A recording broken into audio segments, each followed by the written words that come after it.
ஹஜ்ரத் Umar ரலியல்லாஹு அன்ஹுடைய ஆட்சி காலத்தில் ஒரு கடுமையான வறட்சி பஞ்சம் ஏற்பட்டது. அதாவது மதீனாவை சுற்றி உள்ள கிராமங்கள் முழுவதும் மழை இல்லாம தண்ணீர் இல்லாம கிணறுகள் வறண்டு போச்சு. கிணற தோண்டுனா ஒண்ணுமே இருக்காது, ஒரு சொட்டு இருக்காது. கால்நடைகள் எல்லாம் வறண்டு எல்லாமே செத்து போச்சு.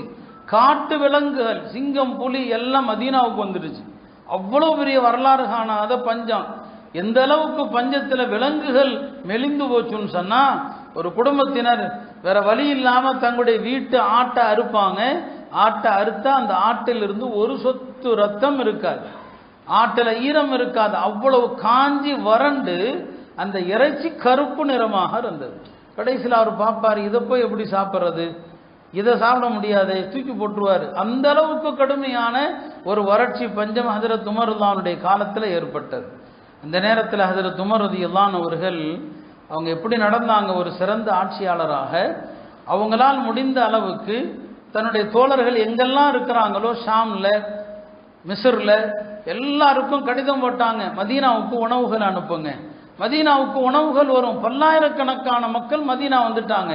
ஹஜ்ரத் உமர் ரலியல்லாஹு அவர்கள் பொது இடத்துல உணவை சமைச்சு எல்லாரையும் வந்து சாப்பிட கூப்பிடுவாங்க.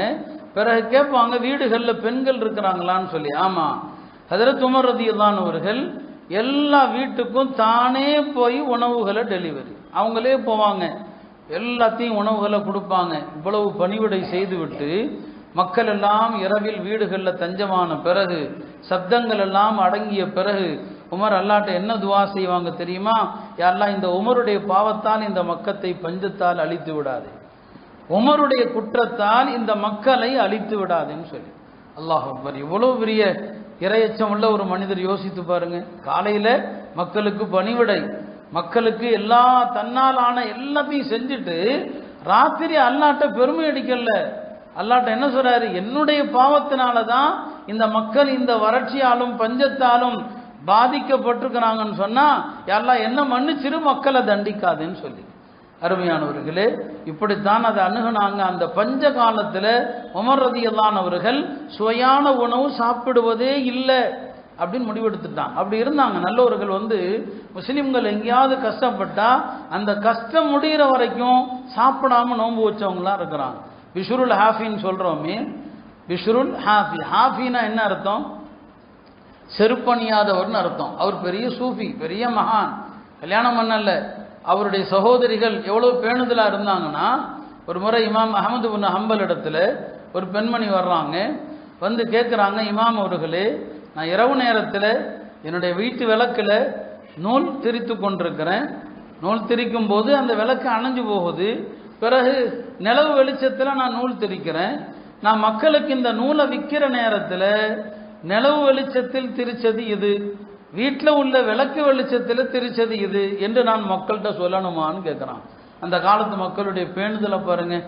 இமாம் அஹமது கேட்டாங்க, ரெண்டு வெளிச்சத்திலையும் திரிச்ச நூல்களுக்கு மத்தியில் வேறுபாடு வருமானு கேட்குறான். விளக்கு, நம்ம வீட்டில் உள்ள விளக்கு இருக்கு இல்லையா, அதில் திரிச்ச நூலுக்கும் நிலவு வெளிச்சத்தில் திரிச்ச நூலுக்கும் வேறுபாடு வருமா? வேறுபாடு வந்தால் மக்கள்கிட்ட சொல்லி தான் நீ விற்கணும்னு சொல்கிறாங்க. அந்த அம்மா போயிடுச்சு. இமாம் அஹமது அவர்கள் பின்னாலேயே தான் மகன் அனுப்புகிறாங்க, அந்த பெண்மணி எங்கே போகுதுன்னு போய் பார்த்துட்டு வாப்பான்னு சொல்லி. பார்த்தா அந்த அம்மா பிஷ்ருடைய வீட்டுக்குள்ளே தான் போகுது. அப்புறம் தான் தெரிஞ்சது பிஷ்ருல் ஹாஃபியுடைய சகோதரின்னு சொல்லி.